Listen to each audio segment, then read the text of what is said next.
J ഷൈനെ മാത്രമല്ല പ്രതികൾ ലക്ഷ്യമിട്ടത് Vypin MLA KN ഉണ്ണികൃഷ്ണനെ കൂടി ആയിരുന്നു. ഒരു കേസ് കൊണ്ട് രണ്ടുപേരെ രാഷ്ട്രീയമായി ഇല്ലാതാക്കാൻ ശ്രമിച്ചു എന്നാണ് പരാതി. 8 മാസത്തിനുള്ളിൽ നടക്കുന്ന നിയമസഭാ തെരഞ്ഞെടുപ്പിൽ സ്ഥാനാർത്ഥിയാകാൻ സാധ്യതയുള്ള ആളാണ് KJ ഷൈൻ. പറവൂരിലും വൈപ്പിനിലുമൊക്കെ CPIM പരിപാടികളിൽ നിത്യസാന്നിധ്യവുമാണ്. അതുകൊണ്ട് ഈ പ്രചാരണത്തിന് രാഷ്ട്രീയ ലക്ഷ്യം കൂടിയുണ്ട് എന്നാണ് ആരോപണം.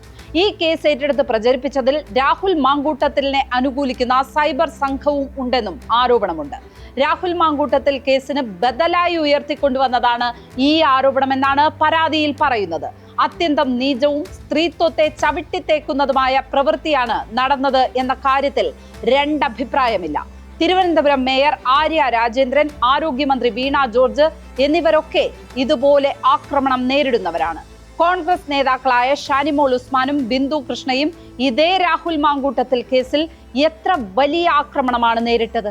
മാങ്കൂട്ടത്തിനെതിരെ നടപടി വേണമെന്ന് പറഞ്ഞതിനാണ് ഇരുവരെയും വലിയ തോതിൽ ആക്രമിച്ചത്. ഇരുവരും മുമ്പും പല ഘട്ടങ്ങളിലും ഇങ്ങനെ ആക്രമണം നേരിട്ടിട്ടുണ്ട്. പൊതുസമൂഹത്തിൽ അഭിപ്രായം പറയുന്ന സ്ത്രീകളെ അപഹസിച്ചിരുത്തുന്ന രീതി പണ്ടും ഉണ്ടായിരുന്നു. ഏതൊക്കെ വിധത്തിലുള്ള അപമാനം നേരിട്ടാണ് KR ഗൗരിയമ്മ ജീവിതചക്രം പൂർത്തിയാക്കിയത് എന്ന് മറക്കാനാവില്ല. 100ാം വയസ്സിൽ പോലും ഗൗരിയമ്മ ആ പഴയ അപമാന കഥകൾ പറയുമായിരുന്നു.